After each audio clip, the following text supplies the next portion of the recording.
والسيدات والسادة ممثلي رجال الإعلام.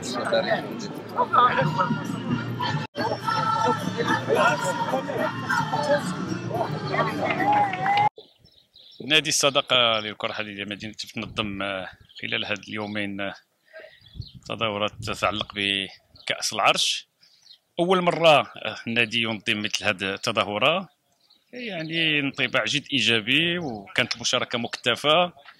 والفريق اللي فاز كذلك فريق اللي ما كناش كنتظروا أنه يوصل النهائي، ولكن برهن على قدرات عالية طيلة هاد اليومين، وهنيئا لك بهذه المناسبة. كذلك هادو مناسبات يظهروا فيهم بعض المواهب ديال الكره الحديديه، لا سيما ما ننساوش العنصر النسوي اللي اليوم كذلك برهن على قدرات عاليه في هذه التظاهره هذه. فهذا كيخلينا على اننا نكون متفائلين بالنسبه للمستقبل ديال الكره الحديديه، لا من ناحيه ديال الانديه على الصعيد الوطني، ولكن كذلك الفريق الوطني اللي مطالب انه يمثل المغرب ان شاء الله في بطوله العالم هذه السنه.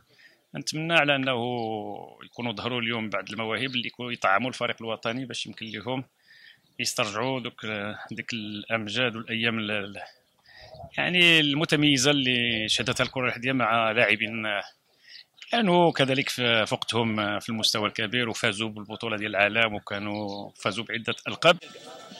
اولا كنبغي نشكركم على التغطيه ديالكم.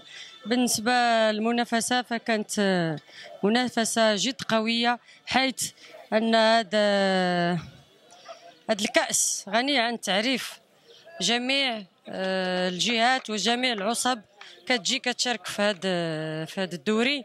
فكما شفتوا عدد المتنافسين كان حوالي 340 ثلاثيه رجال و10 ثلاثيات نساء.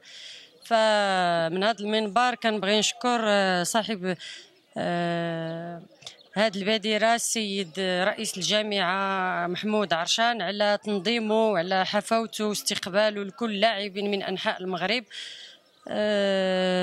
اللي بغيت نقول لك هذا الكأس يتمناه أي لاعب وأي رياضي، فهذا حلم كأس صاحب الجلالة الكل يتنافس عليه بحده وبقوه لكي يفوز بهذا الكاس. ومع هذا المنبر كنبغي نهدي هذا الكاس لصاحب الجلاله محمد السادس وعاش الملك. الرحمن الرحيم.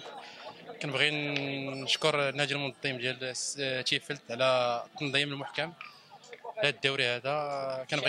كنبغي كذلك نهني لي ديريجون ديال الكلوب ديالنا، كنبغي نهني لي ديريجون ديال لا ليغ ديال الشاويه.